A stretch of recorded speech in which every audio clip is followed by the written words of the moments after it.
Notre chronique derrière l'image, notre rendez-vous qui prend le temps de décrypter l'info à partir de photos qui font sens. Nous sommes à moins de 4 mois des Jeux Olympiques de Paris, alors que la capitale française s'apprête à recevoir cet été environ 15 millions de touristes. Plus de 80 ONG et associations dénoncent un nettoyage social de la ville. Elles alertent sur l'exclusion des populations les plus précaires, sans-abri, travailleuses du sexe ou encore migrants. Et c'est sur ces derniers volets que l'on va porter notre attention aujourd'hui avec Julien Sauvager, reporter à France 24. Bonjour Julien. Bonjour. Charlotte Berthier, également journaliste pour le site Info Migrants, à 4 mains en somme pour évoquer sur ce plateau un sujet de préoccupation. Et comme à chaque fois, on va donc commencer par s'atteler à décrypter une image, une photo qui fait sens. On voit cela avec vous tout de suite, Julien. Eh oui, donc c'est une image extrait d'un reportage que j'ai pu réaliser il y a quelques semaines. Vous le voyez, donc il y a ce pont avec des camions de police sur le haut, et puis en dessous, vous apercevez toutes ces tentes. C'est un camp de migrants avec près de 150 personnes qui dormaient là ce jour-là. Il est 5h30 du matin. À 6h tapantes, la police va intervenir pour faire évacuer ce camp. Et ce type d'évacuation aujourd'hui dans Paris, elle se multiplie. On en voit de plus en plus.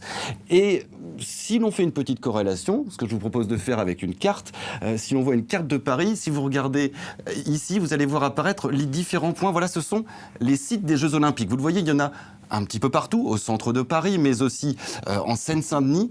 Et à chaque fois, on pourrait presque mettre un calque et puis retrouver l'endroit où actuellement les forces de l'ordre font des gros efforts pour qu'il n'y ait absolument pas ces camps de migrants visibles. Charlotte, d'ailleurs, vous avez pu travailler sur certains de ces sites. Oui, il y a effectivement une corrélation entre les sites olympiques et les évacuations, notamment pour parler d'une des dernières évacuations. Il y a eu début mars le démantèlement d'un camp de 400 jeunes migrants sur les quais de Seine. Donc ils avaient posé leur tente, ils ont été évacués sans solution de relogement. Leur tente avait été posée entre le pont de Sully et le pont Neuf, donc exactement sur la zone du parcours de la cérémonie d'ouverture des Jeux Olympiques. Donc c'est assez parlant. En 2023, il y a eu le démantèlement du plus grand squat d'Île-de-France de l'époque. Donc c'était à l'île Saint-Denis, dans le nord de Paris. Il y avait des centaines de personnes qui vivaient là. Et maintenant, là où était ce squat, maintenant il y a le village olympique qui va accueillir les athlètes dans quelques mois. Donc là aussi c'est parlant. Donc ce sont des quartiers qui changent. Et le quartier, je voulais parler aussi du quartier de Porte de la Chapelle, qui a été tristement célèbre il y a quelques années pour abriter plus de 1000 personnes qui dormaient sous des tentes dans des conditions catastrophiques sous les bretelles du périphérique. À 2 pas de là maintenant, se dresse un tout nouveau quartier flambant neuf avec de très beaux bâtiments, une très belle université, le campus Condorcet, et le siège du comité d'organisation des Jeux Olympiques de Paris 2024. Donc c'est encore une fois quelque chose une image parlante. Alors ça c'est le constat duquel nous partons aujourd'hui. Quid de ces populations? Que deviennent ces populations qui sont amenées à être déplacées, envoyées loin de Paris? Comment se passent les évacuations et ces mises à l'abri aujourd'hui, Julien? Alors en fait, depuis un an, depuis mars 2023, l'État français, lorsqu'ils font des évacuations comme ça de camps, notamment de migrants, il y a des bus qui les attendent, et ils leur proposent une mise à l'abri. De leur proposer un logement temporaire, le temps d'étudier leur dossier. Auparavant, c'était sur Paris. On allait loger les gens dans de l'hébergement d'urgence, le temps de voir leur situation, de savoir où ils en étaient de leur demande d'asile. L'idée de la France, ça a été de se dire, avec l'arrivée des JO, de les éloigner le plus possible. Donc on les envoie aujourd'hui dans des bus qui sont en direction d'Orléans, de Strasbourg, d'Agen, de Rennes. Bref, on les envoie le plus loin possible. Sauf que souvent, ils reviennent. Ça, on va y revenir. Mais voilà, on a typiquement une tentative, en tout cas très claire, assumée sur cette partie-là, d'essayer de délocaliser, on va dire, cette gestion de la migration, afin d'éviter de les avoir tous dans les rues de Paris. Et le mieux peut-être, c'est de regarder un extrait de mon reportage. Vous allez voir comment ça se passe. Vous vous souvenez de la photo de tout à l'heure? Eh bien là, on est une demi-heure plus tard, il est 6h du matin, et vous avez donc les premiers policiers qui viennent qui sont descendus du pont et qui sont descendus du pont, qui commencent l'évacuation en réveillant toutes les personnes qui dorment à l'intérieur. Là, il y a quelqu'un, non? Bonjour. Allô. Réveil et orientation se font dans le calme. N'oubliez pas, hein, chef, papier, tout ça, prenez, vous allez vous mettre de l'autre côté. Ok? Bon courage. Nous, ce qu'on fait, on les réveille simplement en leur proposant celles qui veulent prendre le bus et celles qui ne veulent pas. Là, il y a 2 solutions. Ils vont à Grand Est, donc Strasbourg, ou à côté de Loire, donc Orléans et une bourgade à côté. Ceux qui ne prennent pas le bus, c'est un choix. Comme vous savez, on n'oblige personne. À charge pour les associations, prévenues la veille au soir de l'opération, de guider, rassurer et d'expliquer les choix proposés par les autorités. Le quoi? Ils ne donnent que 2 semaines. Oui, 3 semaines.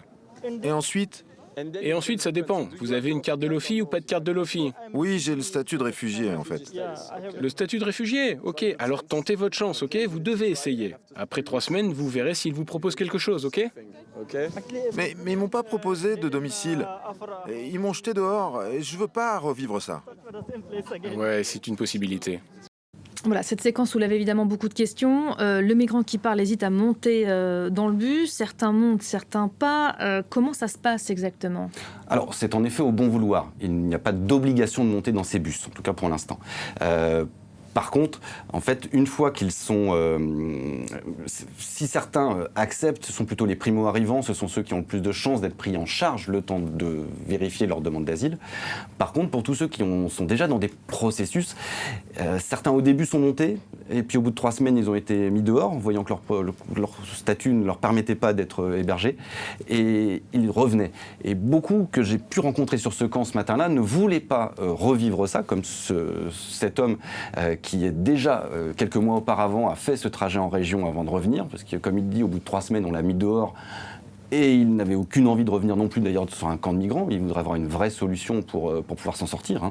Et puis, il faut bien se rendre compte qu'en fait, sur ces camps comme ça, contrairement à ce qu'on pourrait penser, supposer, imaginer, ce ne sont pas que des sans-papiers, loin de là. Beaucoup sont soit déjà avec des papiers, parfois, des droits de séjour notamment. D'autres ont des statuts de réfugiés, comme cet homme qu'on vient de voir.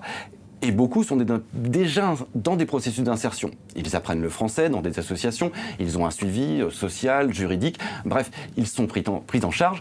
Et aussi, beaucoup d'autres travaillent. Il y a notamment une personne que j'ai rencontrée qui, 2 heures plus tard, embauchée à Quick. Il était pour lui hors de question de partir à Orléans ou Angers, alors qu'il devait travailler 2 heures plus tard et donc perdre son boulot.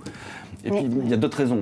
Oui, il faut aussi rappeler que les campements, donc on sait très bien les côtés négatifs des campements qui sont évidents.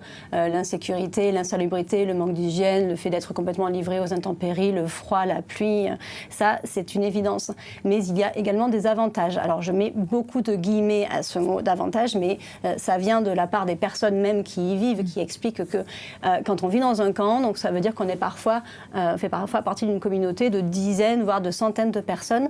Souvent, les personnes se rassemblent par nationalité dans les camps. Ça, c'est très important parce que ça veut dire qu'elles peuvent parler. Ce sont souvent des primo-arrivants qui ne parlent pas le français. Donc, se rassembler avec des personnes qui parlent la même langue, c'est très précieux. Ça permet d'avoir accès à tout un tas d'informations, notamment les procédures pour demander l'asile. Donc, c'est très précieux comme information. Quand on est dans un camp, notamment à Paris, on est aussi en contact avec des associations. Les associations font des maraudes pour identifier les lieux de vie informels des migrants. C'est pas le cas en région ? Il y a moins de camps en région, il y a moins de personnes qui se rassemblent. Il y a plus de personnes à Paris parce qu'il y a plus d'opportunités d'emploi, il y a plus de mobilité.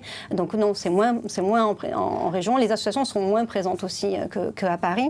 Mais du coup, quand une association a déterminé un lieu de vie, il peut y avoir de la nourriture, de l'eau, des tentes, des sacs de couchage s'ils en ont, des soins médicaux aussi. Et à contrario, les personnes qui sont en région dans des hôtels nous disent se sentir isolés, ne pas avoir accès à des informations sur les procédures de demande d'asile et parfois ne pas avoir accès à de la nourriture. Autre raison qui peut pousser certains à ne pas vouloir monter dans ces bus et vouloir rester à Paris. J'ai pu rencontrer une dame sur cette évacuation qui était avec ses 2 enfants de 5 ans et 8 ans. Elle n'était pas à dormir sur ce camp. Elle est venue à 5 heures du matin parce qu'elle savait qu'il y avait une proposition de mise à l'abri. On les voit juste derrière vous, Julien. Et voilà, et elle s'est dit qu'elle avait enfin une chance de peut-être trouver un logement parce que jusqu'à présent, elle était soit à la rue, soit parfois de temps en temps logée chez des amis. Évidemment, ces enfants sont scolarisés en région parisienne. Pour elle, mal de partir à Angers ou à Orléans, c'était hors de question. Elle a donc décidé de rester. Les services de la mairie l'ont pris en charge. On a pu voir à la fin de la matinée, vers 9-10 heures du matin, que les services de la mairie prennent en charge cette famille et l'emmènent. Malheureusement, sans solution. Ils l'ont mis en relation avec une assistante sociale, mais derrière, aucune offre de logement. Et donc cette dame, avec ses 2 enfants, elle a dormi à la rue ce soir-là. Il y a une question qui se pose, puisqu'on a envie de faire le bilan de tout ça. Est-ce que cette tentative de nettoyage social qui est dénoncée par les ONG, les associations, elle est ratée du coup ? Complètement. Alors soyons très clairs, hein. Oui, il y a une gabegie déjà financière d'envoyer tous ces bus pour rien finalement, avec ces gens qui vont en région pendant 3 semaines avant de revenir évidemment sur Paris. Ça n'a pas un grand intérêt, c'est des dépenses un peu inutiles, c'est un peu Sisyphe, je dirais, on essaye d'évacuer quelque chose qui n'est pas possible à évacuer. Il y a notamment, alors il y a plusieurs raisons à cela, il n'y a pas que l'échec de l'envoi en région, il y a aussi qu'il y a de plus en plus d'arrivants, c'est ce qu'on a pu constater. C'est ce que disent les autorités. La préfecture d'Île-de-France nous a répondu qu'il y avait plus de démantèlement parce qu'il y avait plus de personnes à la rue, un flux migratoire plus important, et donc en fait c'est un peu compliqué d'essayer de vérifier ces propos-là parce que les primo-arrivants ne peuvent pas vraiment être quantifiés. Ce qu'on peut quantifier, c'est le nombre de premières demandes pour les demandes d'asile. Et donc en 2023, il y a eu plus de 145 000 premières demandes déposées dans des guichets en France. Donc a priori, ça a été fait par des personnes qui étaient nouvellement arrivées sur le territoire. 45% de ces demandes ont été déposées en Île-de-France. C'est le plus grand nombre de demandes enregistrées en 2016. Et aujourd'hui, depuis 2016. Et aujourd'hui, on a de l'hébergement d'urgence à Paris et en région parisienne qui est totalement saturé. Il n'y a plus une seule place. Et c'est certainement là le véritable problème. C'est-à-dire qu'à partir du moment où on ne peut plus héberger les gens, on a beau essayer de les envoyer en région, le fait est que par manque de moyens, là aussi en région, ils reviennent, on n'a aucune solution, donc on reste. Et les camps, finalement, ne font qu'une seule chose, c'est se déplacer. Et les autorités se rendent compte, puisqu'aujourd'hui, on a de plus en plus d'évacuations qui se font sans proposition de mise à l'abri. Donc là, on n'est plus dans une offre d'essayer de régler la question, finalement, de ces personnes, de ces migrants, ou de ces SDF, ou de ces toxicomanes qui sont à la rue. On est dans une politique là actuellement de cacher, d'essayer au maximum d'évacuer ces populations pour qu'elles ne soient pas visibles par les touristes. Voilà pour sujet très sérieux, un 4 mains. Merci à tous les deux.